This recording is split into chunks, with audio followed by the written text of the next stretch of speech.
"Ma'am, people like you do not belong on this street." The words cut through the calm, suburban morning like a siren. Two officers stood in front of Evelyn Carter, one with his hand already gripping a pair of handcuffs. Neighbors peeked from behind trimmed hedges, watching as if a spectacle had been scheduled. Evelyn, 62, dressed in a cobalt blue suit and pearls, held her phone to her ear. Her eyes did not waver, but the insult hung heavy in the air. It was not the first time she had heard it. It was the way he said it loud, certain, and rehearsed. Before we continue, where are you watching from? Drop your city or country in the comments below. And if you believe in dignity and justice, hit like and subscribe. These stories spark change, and we are glad you are here. Now, back to Evelyn. The officer with the cuffs shifted his stance. "Show us identification or we detain you right now." His tone carried no question, only a verdict already made.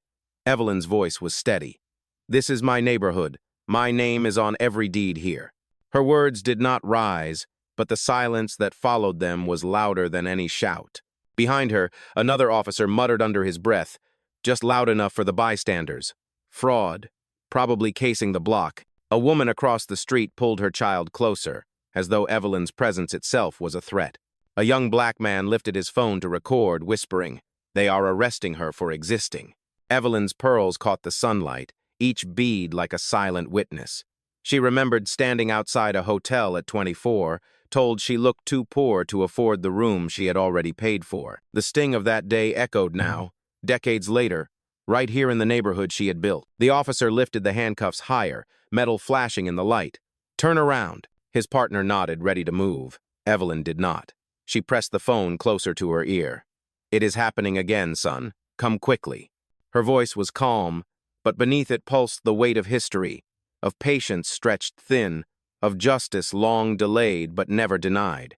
The street held its breath. The story was just beginning. Evelyn did not move when the officer clicked the handcuffs open. The sound was sharp, like steel cutting into silence. Her cobalt jacket caught the light, steady and unwrinkled, even as the weight of suspicion pressed against her. Around them, the street had grown tense. A dog stopped barking. A lawnmower in the distance cut off mid-whir. Neighbors stood behind trimmed fences, watching with eyes that did not blink. "This is simple," the taller officer said, his voice dry and dismissive. "Provide proof that you live here, or you will be detained." He spoke like the verdict had already been signed. His partner tugged Evelyn's purse from her shoulder without permission. The strap slid down her arm with a rough pull. "Illegal search," she whispered, but he did not flinch. He opened the purse, rifling through it in full view of the crowd. A woman across the street gasped. "That is not procedure," she muttered, but her voice was thin, quickly swallowed by the hot air. A child clutched his mother's hand. "Why are they hurting Grandma?" he asked, loud enough for everyone to hear. The mother pressed his hand tighter and said nothing. Evelyn's pearls did not tremble. She had seen this performance before. At 24, a hotel clerk had taken her card, flipped it like counterfeit, and told her to wait outside. At 31, a banker had laughed at her collateral, then demanded another signature she did not owe. And now, at 62, a man in uniform was digging through her purse as if dignity was disposable. The officer held up her house keys. "These could belong to anyone," he said, shaking them for the crowd. His partner added, "She could have stolen them. Happens all the time." The words landed like stones. Neighbors shifted uneasily, but no one stepped forward. Silence was safer. Silence was complicity. A young black man lifted his phone again, red record light blinking. His voice was low but firm.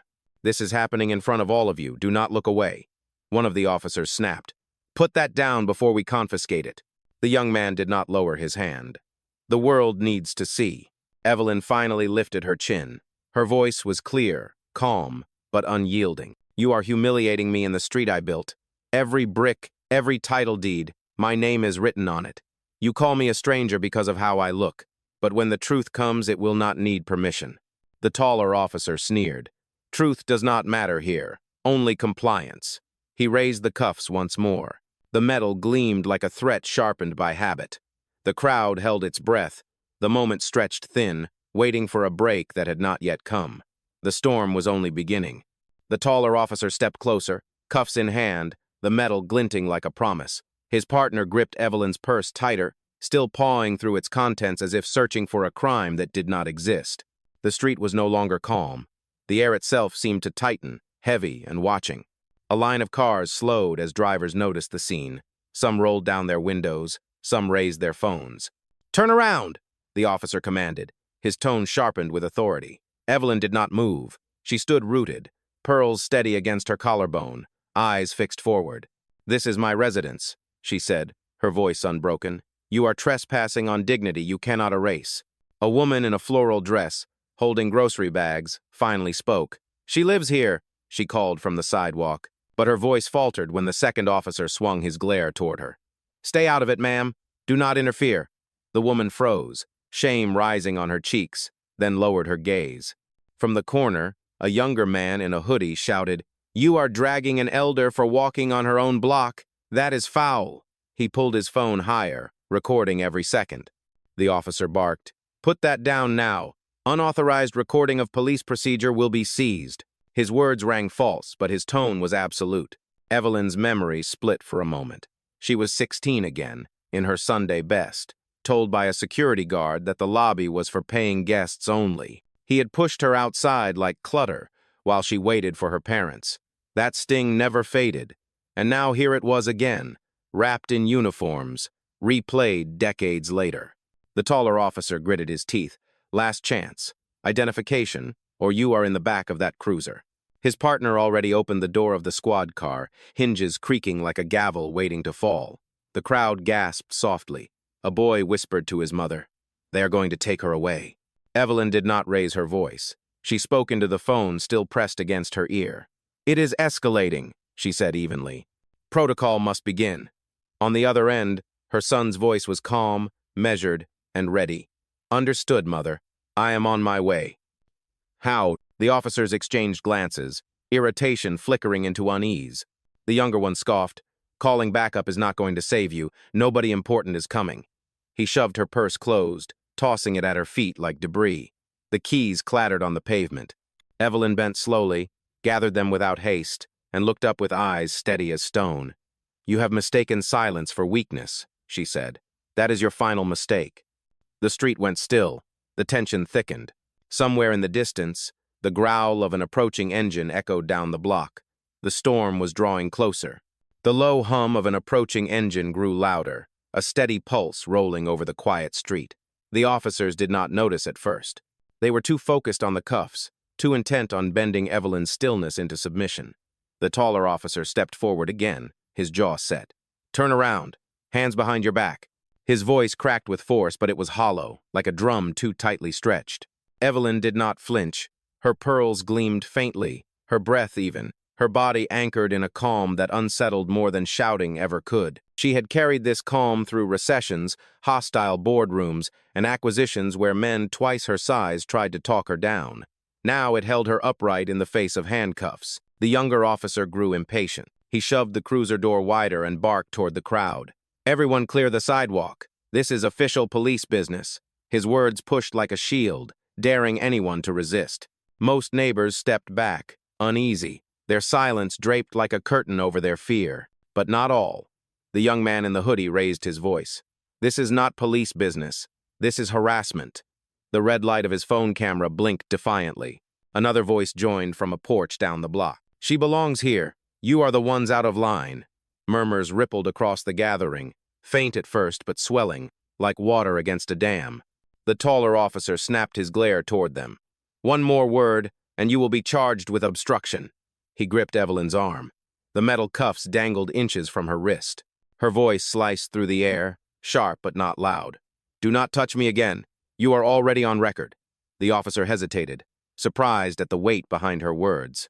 He did not know who else was listening on the other end of that call. The sound of the engine was closer now. A black sedan turned the corner, sleek and deliberate, its windows dark.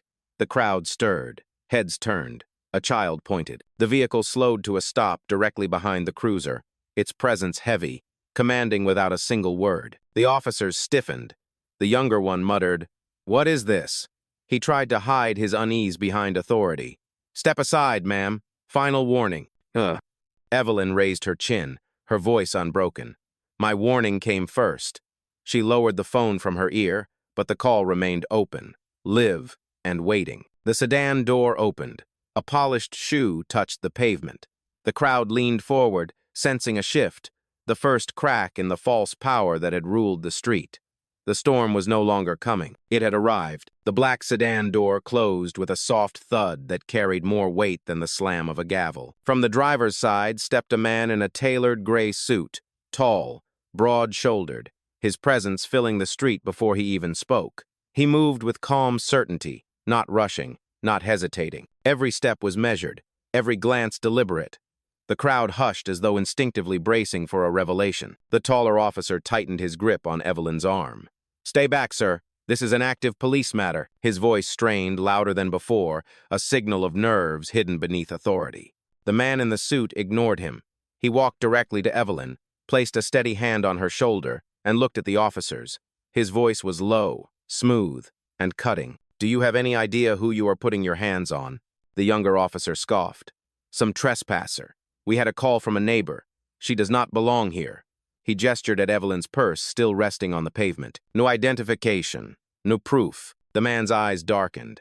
"That woman is my mother." His words dropped like iron, every syllable deliberate. "And she built this neighborhood brick by brick. You think she does not belong? Then explain why her name is written on half the deeds within 5 blocks. The taller officer faltered, his fingers loosening around the cuffs. The crowd reacted first, a ripple of gasps, then murmurs that swelled into open disbelief. A voice from the sidewalk rang out clear. "She owns the block. I read it in the paper last year. She is the one funding the new community center." The man in the suit reached into his jacket and pulled out a leather folder.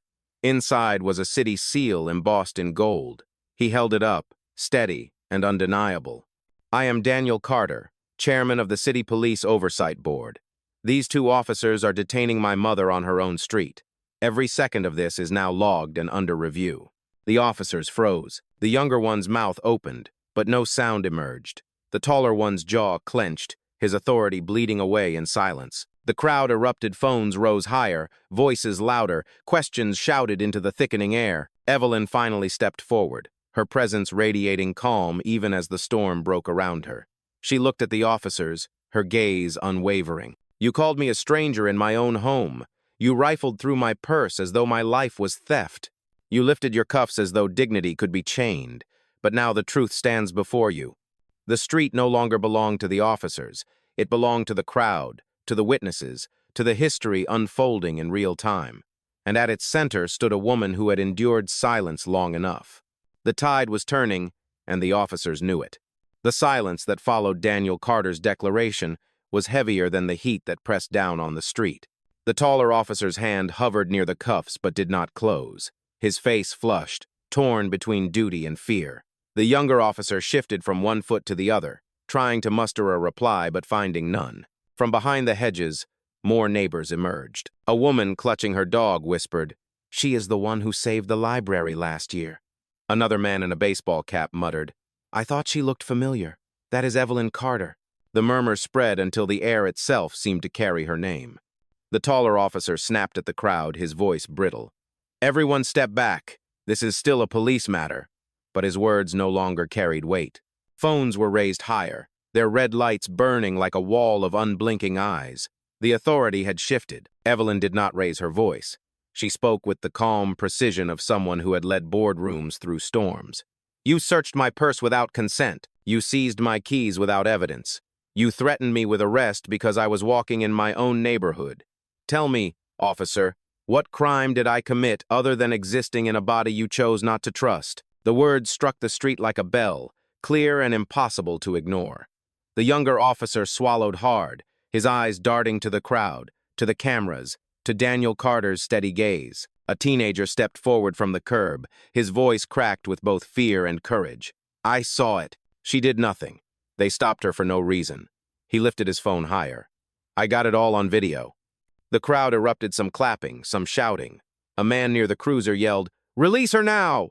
Another voice cut through, sharp and angry. "This is what you do every day, and you thought no one would notice."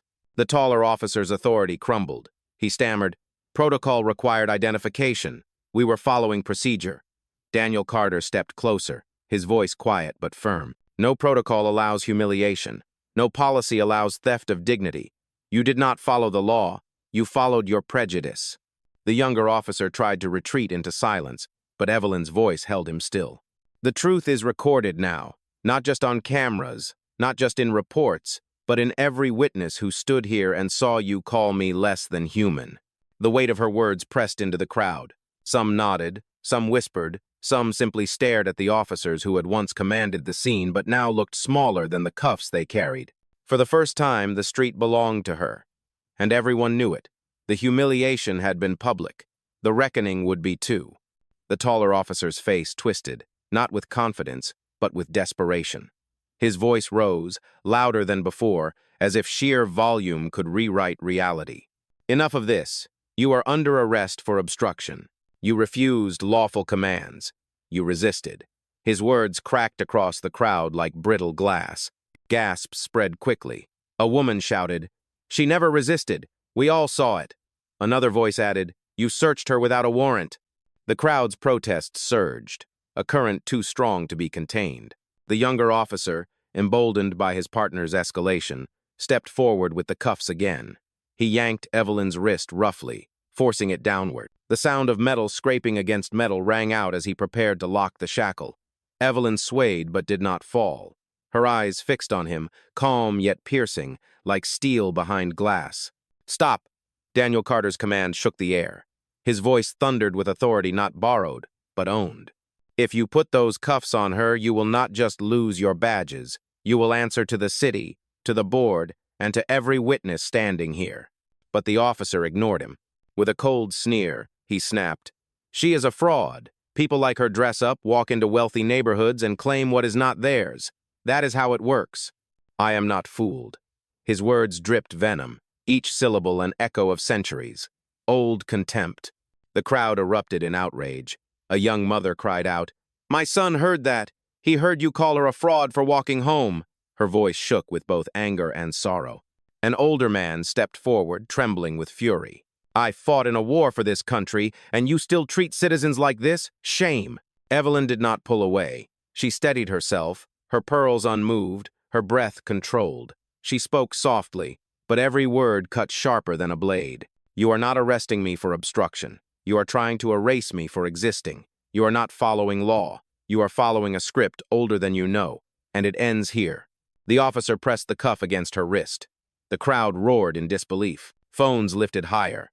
Dozens of eyes locked on the brutal spectacle. A boy whispered, "Why do they hate her?" His mother hugged him tight, tears in her eyes. Daniel Carter raised his phone, dialing a number. His voice was iron. "Activate Protocol 3. I want full review of precinct records. Every complaint, every stop, every biased report from these two officers. Do it now." Evelyn's wrist remained caught in the officer's grip, the cuff hovering but not yet sealed. The moment stretched like a wire pulled to its breaking point. The officers were blind to it, but everyone else could feel it. Justice was no longer distant.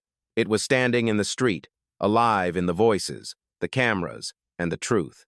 And the first spark of reckoning had just been lit. The younger officer's hand tightened around Evelyn's wrist, the steel cuff ready to snap shut.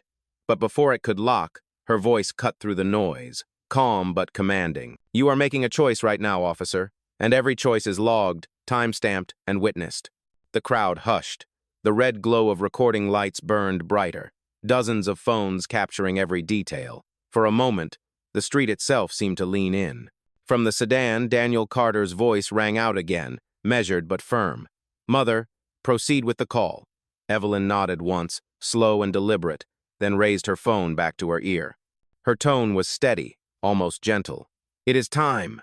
Initiate the protocol." On the other end, a woman's voice answered immediately, crisp and professional. "Confirmed, Mrs. Carter. Protocol is now active. Internal oversight has been alerted. Precinct command has been notified. All language and actions are being logged in real time." The taller officer's face paled. "What? What did she just say?" His partner's grip faltered, the cuff loosening slightly against Evelyn's wrist. "She is bluffing," he muttered, though his voice cracked. Evelyn lifted her chin, her gaze unwavering. "I do not bluff. I build. And right now, I am building a record that will end your careers." Gasps rippled through the crowd. A teenager shouted, "She called in backup." A woman near the curb whispered, "This is bigger than the police on this block." The younger officer yanked his hand back, dropping the cuff with a sharp clang onto the pavement. He tried to recover his authority. "You think a phone call scares us? This is procedure. You do not belong here, and nothing changes that." Evelyn stepped forward, no longer confined, her presence radiating gravity. "You keep repeating that I do not belong. Ask yourself why you believe that. Because of my skin? Because of my dress? Because I do not bow when you raise your voice? That is not procedure, that is prejudice." The taller officer tried to regain control. "Enough speeches. You are still under investigation." But Daniel's hand shot up, halting him. His voice was thunder. "You are the ones under investigation. At this very moment, your badges are suspended pending review." The crowd exploded cheers, shouts, disbelief blending into one storm of sound. Phones zoomed in, capturing the officers' paling faces. A man near the street called out, "You are done. We all saw it.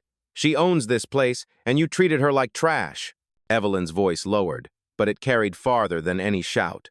"This is not just about me. This is about every time you humiliated someone for walking where you thought they did not belong. Today it ends." The street was no longer a scene of detention.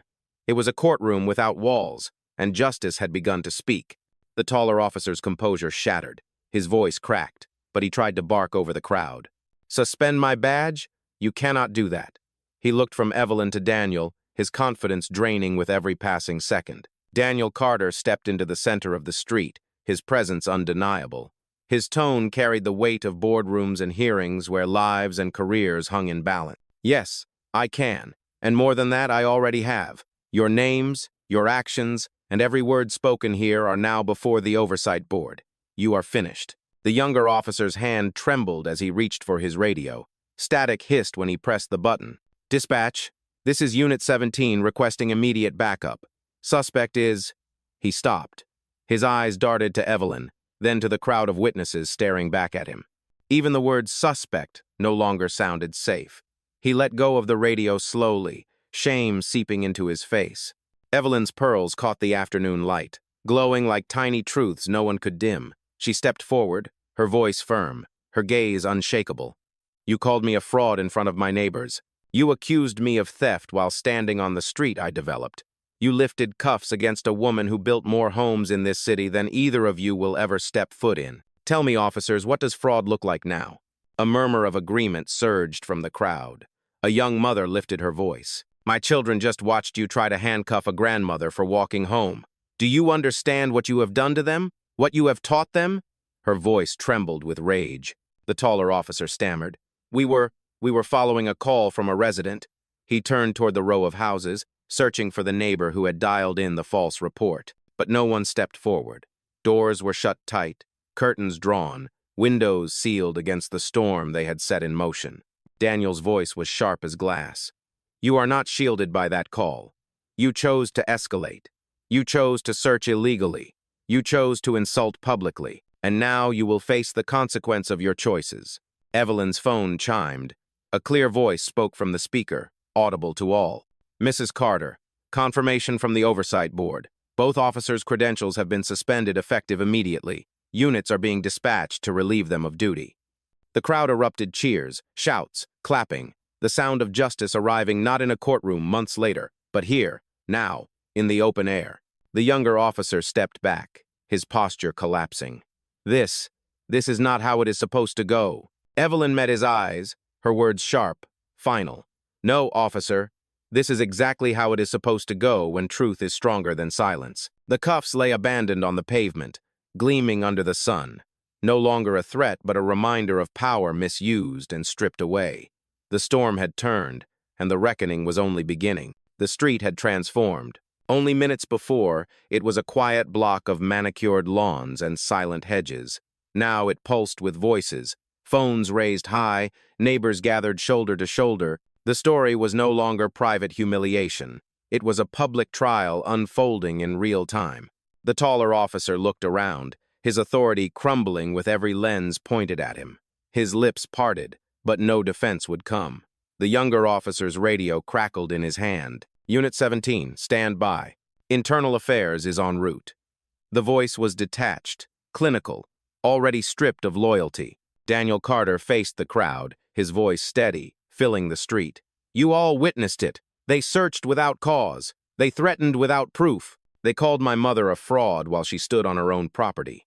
This is not an isolated mistake. This is a pattern that ends today. The neighbors erupted in response. Some shouted in agreement. Others nodded silently, their faces lit by conviction. A woman in a sun hat raised her phone higher. I have lived here for 20 years. I have never seen anyone treated like this, except people who look like her. Enough is enough. Evelyn remained calm at the center, her presence like an anchor in storm waters. She spoke, not only to the officers, but to everyone watching. I have carried decades of these moments. I was told at 16 that I did not belong in a hotel lobby. I was told at 31 that I did not belong in a bank. Today I was told that I do not belong on the very street I built. To all who are listening, this is not just my story. It is the story of thousands who walk home and are stopped for simply existing. Her words struck with the force of history. Silence fell heavy, broken only by the distant hum of approaching sirens. The officers stiffened at the sound, but Evelyn did not blink. The teenager in the hoodie stepped forward again. His voice was steady now, no longer trembling. Mrs. Carter, I saw everything. They lied. I am posting this video now. The world will know what happened here. Cheering rose around him. Someone shouted, "Let them see it." Another voice added, "This is justice in the daylight." The younger officer dropped his radio, the device clattering onto the pavement like a broken verdict. He whispered to his partner, "We are finished." The taller officer shook his head, still clinging to a shred of denial. "They cannot end us like this." Evelyn turned to him, her gaze steady, unflinching.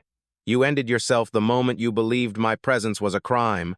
The sirens grew louder, closer. The crowd surged forward, not with violence, but with certainty. Phones lifted higher. Witnesses stood taller. The truth was no longer fragile. It was unbreakable. And for the first time in decades, Evelyn felt the tide of history turning not behind closed doors, but right here, on the open street where dignity had once been denied and was now being restored.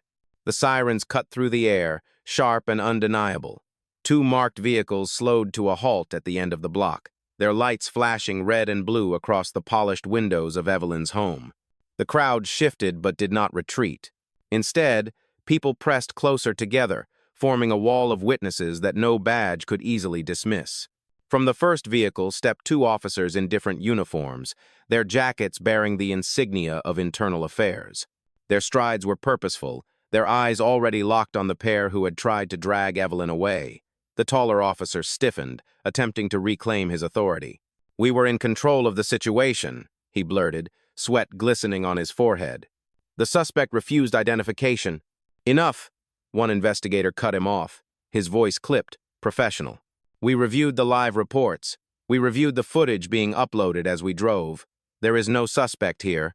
There are only witnesses, and your actions are on record." The younger officer took a step back, shaking his head. "This is not fair. We were responding to a call. We did what protocol demanded." His words fell flat against the sound of dozens of voices rising from the crowd.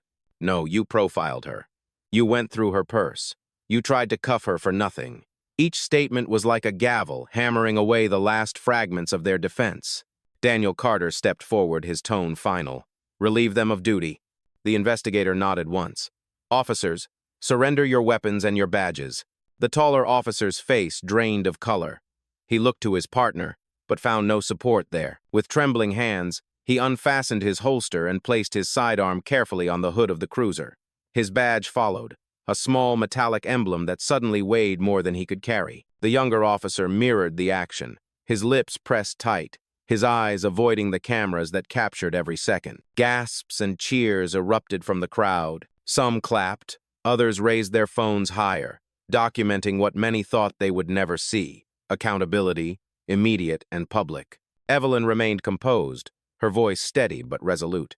"You humiliated me in front of my neighbors. You treated me as less than human. Today, in the same street, justice has spoken. You may walk away stripped of your badges, but the memory of your words will remain in every ear that heard them." The investigators escorted the disgraced officers toward their own vehicle.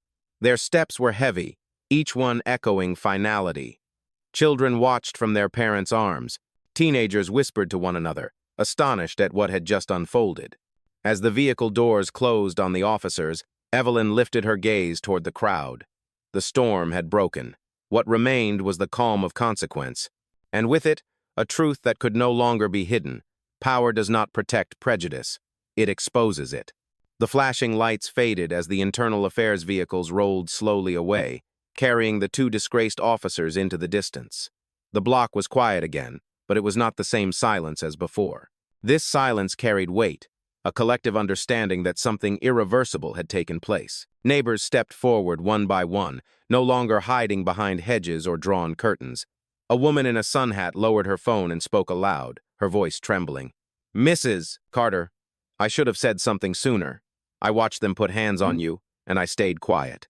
I will not stay quiet again." Another neighbor, an older man leaning on a cane, nodded firmly. "We saw it with our own eyes. We let it happen for too long. No more." His words rippled through the gathering, drawing murmurs of agreement. Evelyn stood in the center of the street, calm, dignified, her pearls glowing faintly in the waning light. She looked at the faces around her, some ashamed, some emboldened, all marked by what they had just witnessed. Her voice carried steady, unhurried, but powerful enough to reach every corner. "You called me a stranger on my own street. You tried to erase me with your silence. But today, you found that silence has a cost. Injustice survives because too many people watch and do nothing. The moment you speak, the moment you stand, it begins to die." Her words fell like a verdict written into the very air. A teenager lifted his phone, still recording, and whispered, "That was history." Daniel Carter stepped closer, his hand resting gently on his mother's shoulder. His voice was soft but clear. "You do not need to fight every battle, Mother. Sometimes just standing is victory enough." Evelyn shook her head slowly. "No, victory is not for me. It is for the next girl told she does not belong, for the next man accused because of his skin, for every child who learns too early that dignity can be stolen. Today, we proved that dignity cannot be stolen when it is defended." Applause rose, not loud and chaotic, but steady and strong, like a tide washing over the street. Strangers embraced. Parents lifted their children higher, telling them to remember what they had seen. Evelyn looked once more at the abandoned cuffs lying on the pavement, their steel cold under the glow of the streetlight. She spoke the final words with calm finality. "I do not need to record this moment. I am the result of every moment like it. And today, the record is clear. Dignity does not bow, justice does not wait, and silence will never rule this street again." The camera lights dimmed, the voices softened. But the story of Evelyn Carter had already taken root in every witness, carried far beyond the block, a living reminder that truth spoken with courage has the power to break chains in broad daylight.